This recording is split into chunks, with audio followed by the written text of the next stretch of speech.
నమస్కారం. జీఎన్టీవీ తెలుగు న్యూస్కి స్వాగతం.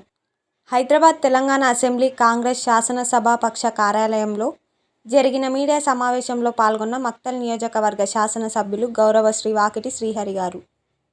అనంతరం గౌరవ ఎమ్మెల్యే గారు మాట్లాడుతూ, అసెంబ్లీ ఎన్నికల్లో భాగంగా కాంగ్రెస్ పార్టీ చేసిన రైతులకు 2 లక్షల ఏకకాల రుణమాఫీ చేస్తామని చెప్పి, నేడు అట్టి వాగ్దానాన్ని నెరవేర్చే కోణంలో నిన్న జరిగిన రాష్ట్ర మంత్రివర్గ సమావేశం 2 లక్షల ఏకకాల రుణమాఫీని సుమారు 31,000 కోట్లకి మంత్రివర్గం ఆమోదం తెలిపినందుకు తెలంగాణ రైతుల పక్షాన అందరి ఎమ్మెల్యేల తరపున గౌరవ రాష్ట్ర ముఖ్యమంత్రి గౌరవశ్రీ యనుమల రేవంత్ రెడ్డి గారికి, మంత్రివర్గ సభ్యులకు ధన్యవాదాలు ఈ సందర్భంగా తెలిపారు.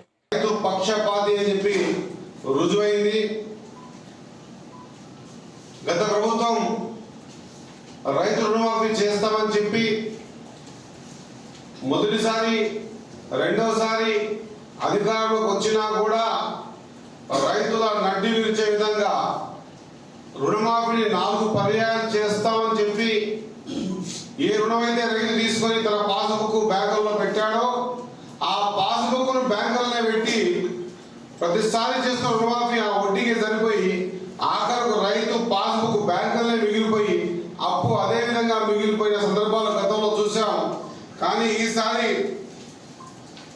గతంలో మాదిరిగా గతంలో కూడా కాంగ్రెస్ పార్టీ ఒకేసారి రుణమాఫీ చేసి రైతుల ముఖాల్లో సంతోషం చూసింది.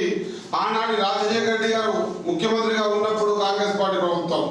అదే మాదిరిగా ఈసారి కూడా రాష్ట్రం ఎంత ఆర్థిక క్లిష్ట పరిస్థితుల్లో రెట్టివేయబడిన తర్వాత కూడా మాట ఇచ్చిన నిలబెట్టుకోవాలని చెప్పేసి ఆలోచనతో ఈ క్లిష్ట పరిస్థితుల్లో కూడా 31,000 కోట్ల రుణమాఫీ ఒకేసారి చేసి రైతుల ముఖాల్లో మరొకసారి ఆనందం చూసినటువంటి ప్రభుత్వం కాంగ్రెస్ ప్రభుత్వం.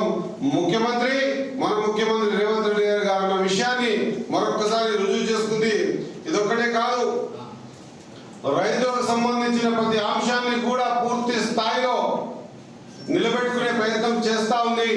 గతంలో కూడా మనకు అన్నారు రైతు బంధు ఏదని, బరాబర్ రైతు బంధు వేసి ప్రతి రైతును కూడా కాపాడుకునేటువంటి సందర్భం మనం మనమే చూసాం.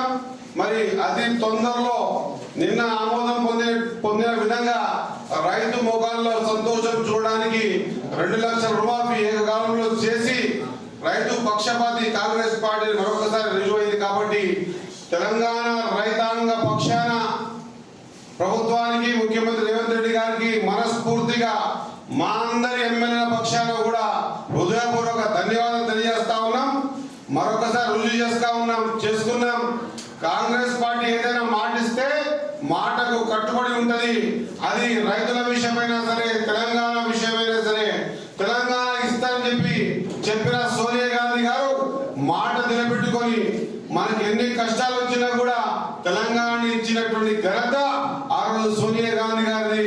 ఈ రోజు రైతుల పక్షాన్ని నిలబడతానని చెప్పి రుణమాఫీ ఏకకాలంలో చేస్తామని చెప్పి చేసిన ఘనత మన ప్రియతమ నాయకుడు రేవంత్ రెడ్డి గారిది. కాబట్టి మరొకసారి రైతుల పక్షాన హృదయపూర్వక ధన్యవాదాలు తెలియజేసుకుంటూ మనం మిగతా సమయం అంతా కూడా రైతులకు ఏ కష్టం వచ్చినా, ఏ అర్ధరాత్రి ఏ విషయంలోనైనా సరే రైతులకు ఎప్పటికీ వెన్నప్పటి ఉంటామని చెప్పేసి తెలియజేస్తూ ముగిస్తా ఉన్నాను. జై కాంగ్రెస్.